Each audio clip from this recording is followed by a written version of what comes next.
বন্ধুরা আপনারা দেখতে পাচ্ছেন সোদলাপুরের হাতিপাইয়া লুচি। হাতিপাইয়া লুচি যেটা বলে, কি লুচি দাদা?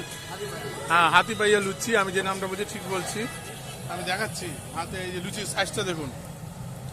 দাদা একটা হাতে নিয়ে দাঁড়িয়ে আছে, লুচিগুলো দেখছেন তো, এটাকে হাতিপাইয়া লুচি বলে। আমরা সোদলাপুর মোড়ে যে মোড়টা আছে, সেই মোড়ের দোকানটায় আছি আমরা, কর্নারের মা মনসা মা মনসা লুচি ভান্ডার দোকানটায়। খুব ভালো, আমাদের শ্মশান যাত্রীরা আছে। আমি একটু হালকা করে ভিডিও দেখাচ্ছি। আমরা এসেছি গাজলে, যে হাতিপাইয়া লুচি, খুব ভালো লাগছে। এই লুচি কোথাও পাবেন না, গোটা পশ্চিমবঙ্গ কেন গোটা ভারতবর্ষে পাবেন না।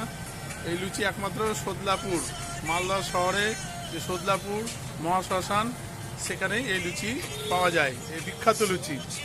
যারা এসেছেন তারা আসবেন, কোনো সময় যদি না আসতে পারেন গঙ্গা স্নানে এসেও এই লুচি মানে ভোগ করতে পারবেন। মানে খুব ভালো। থ্যাংক ইউ বন্ধুরা, রাখছি। আগামী দিনে আবার কিছু দেখাবো।